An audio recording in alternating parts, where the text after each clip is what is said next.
immigration saturation, when enclaves started feeling more permanent than temporary. When did some Australians begin feeling as though certain suburbs were becoming increasingly disconnected from the broader national culture?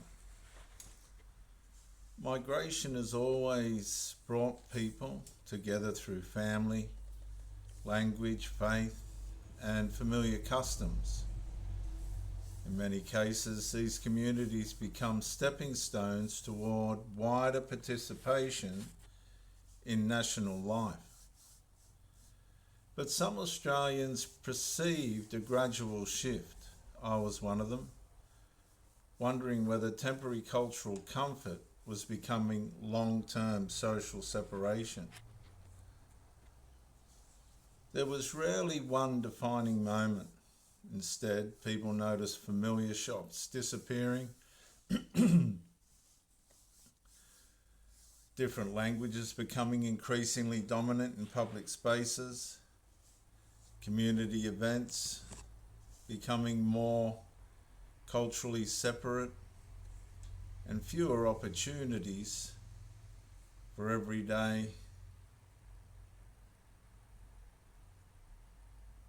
interactions between neighbours from different backgrounds.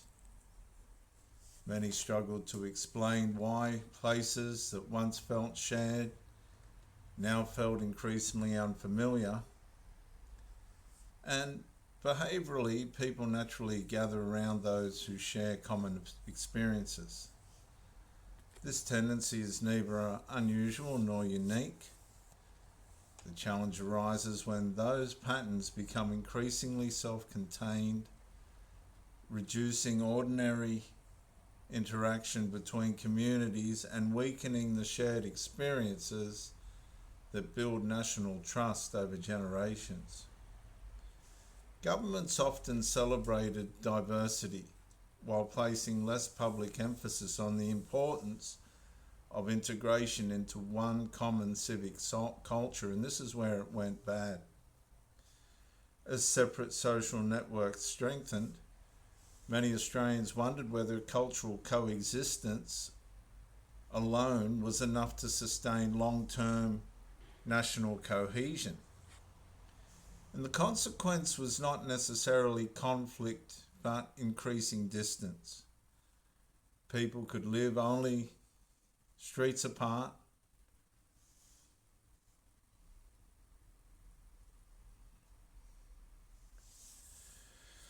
while sharing fewer schools, organisations, friendships, traditions, or community experiences than previous generations.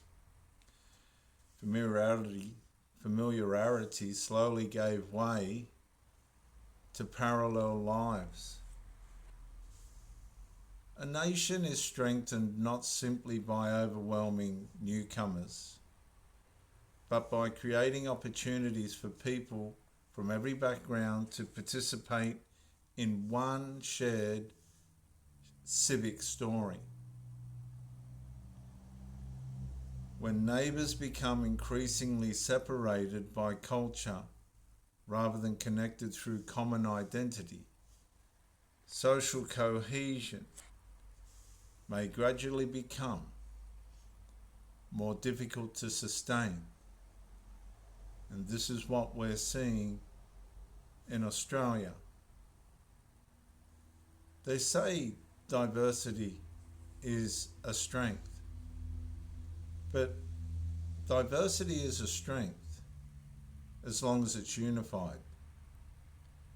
Unified under the umbrella of the nation in which the diversity is trying to manifest. And if the restraint of the country through political rules of law and constitutional laws and all the rest of it aren't sustained, then diversity isn't our strength.